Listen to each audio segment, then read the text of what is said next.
The 2025 NBA Draft Lottery is now over with, and the Dallas Mavericks have won the number 1 overall pick. After being a couple months removed from trading Luka Doncic and just making the NBA play-in tournament, this comes as a huge surprise to the whole NBA community.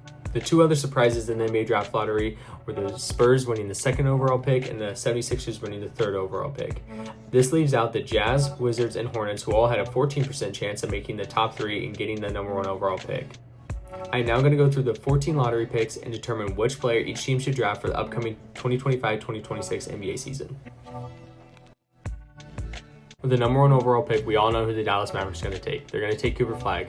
After being named the best freshman in college basketball this season and also the best player in college basketball this season, and even leading his team to the Final Four, he showcased why he should be the number 1 overall pick. He will fit right along with Kyrie Irving and Anthony Davis, making his team competitive for years to come.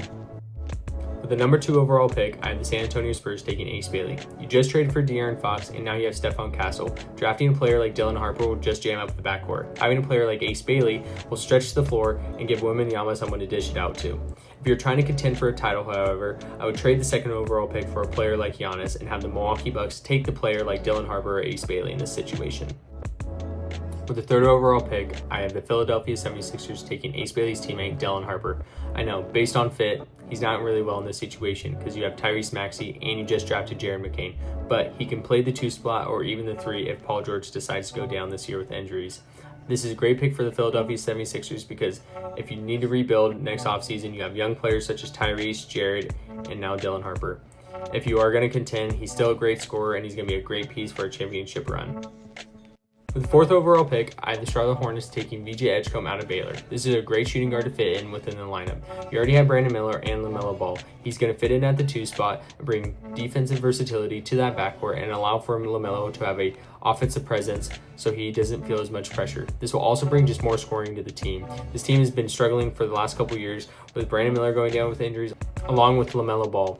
If you have VJ Edgecombe on this team, you have a faster paced offense that brings versatility and defensive presence. The 5th overall pick, I have the Utah Jazz taking Con Kneppel out of Duke. This is a great player to plug and play with this team. You have young players like Isaiah Collier, Keontae George, and Cody Williams. You also have Lauri Markkanen, who's kind of an odd man out now because he's already 28, but with Con Kneppel on the team, you can plug him in at shooting guard, small forward, or even power forward. Con Kneppel brings great spacing and also great high Q and unselfish play. This is going to be a great player for the Jazz to build around in the future. 6th overall pick, I have the Washington Wizards taking Trey Johnson out of Texas. Even though Texas didn't have a great season, Trey Johnson did. He's a great scorer and he's going to fit in with his team perfectly. He has great upside for NBA star potential. He's going to fit in with Bilal Coulibaly, taking scoring pressure off of him. You also have a player that is pass first point guard in Bud Carrington. You also have a great defender in Alex Sarr. So with this young team, Trey Johnson will be the great scorer that this team needs and will fit in perfectly for years to come.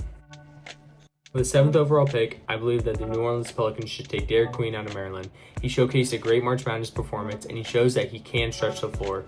With a player like Zion, who is always injured, he can fit in at that 4 spot or even be the 5 for when Zion is on the floor. You also have guards with CJ McCollum, DeJounte Murray, Jordan Hawkins, Jose Calderon, and Herb Jones. Herb Jones is only 6'5", so you only can play really the shooting guard or the small forward. You also have Trey Murphy, who is your small forward for the future. After Brandon Ingram has gotten traded, you need someone that can play the 4 as a backup or even slide in at the 5 if you need to stretch the floor.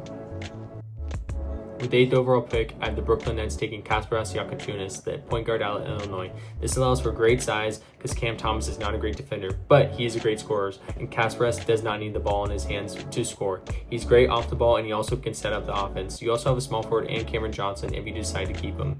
You also still have your young center, Nick Claxton, so putting Kasparas at the point will fit in perfectly with this team and allow for a pass-first point guard to be with Cam Thomas. With the 9th overall pick, I have the Toronto Raptors taking Kaman Malawach. This is a great center from Duke. He already is going to be the backup, but Jakob Poeltl's contract is probably going to be over soon, or they're probably going to trade him. Kaman has great upside, and he'll fit in with Scotty Barnes and RJ Barrett, Grady Dick, and even Jacoby Walter for years to come. With the 10th overall pick, I have the Houston Rockets taking Jeremiah Fears out of Oklahoma. This is going to be a great point guard for them. Even though you drafted Reed Sheppard last year, he can still play the 2 or the 1. You also have Fred VanVleet, but he's on a $40 million a year team option, which they're probably going to decline. They're probably going to re-sign him, but he's not going to be there long term. Also, you don't know what's happening with Jalen Green. He's not a great scorer on a night-to-night basis, and he's super streaky and had a horrible playoff performance. Having Jeremiah Fears there to develop, he's going to be a great scorer and someone you could fit along with Amin Thompson and Alfred Şengün for years to come. 11th overall pick, I have the Portland Trailblazers taking Liam McNeely out of UConn. This is going to be a great player for them to stretch the floor. You already have players like Toumani Camara and Denny Avdia, but once they go out, you don't really have anyone else who can stretch the floor. With Shaedon Sharpe and Scoot Henderson being a drive-first type of guard and Clingan not being able to stretch the floor that well, Liam will be able to slot into that offense and be a shooter in the corner or on the outside wing. With the 12th overall pick, I have the Chicago Bulls taking Colin Murphy-Boyles out of South Carolina. This is going to be a great player and a forward for them off the bench. You already have players like Matas Buzelis, but he more plays an outside role, and he isn't very strong when he goes into the paint, even though he is 6'10". Colin Murphy-Boyles is going to be able to grab rebounds, dish the ball, and be able to score on the inside. You also have players like Patrick Williams, but he hasn't been great for you over the years, so this is going to be a great power forward to slot in and maybe even be the starter down the line.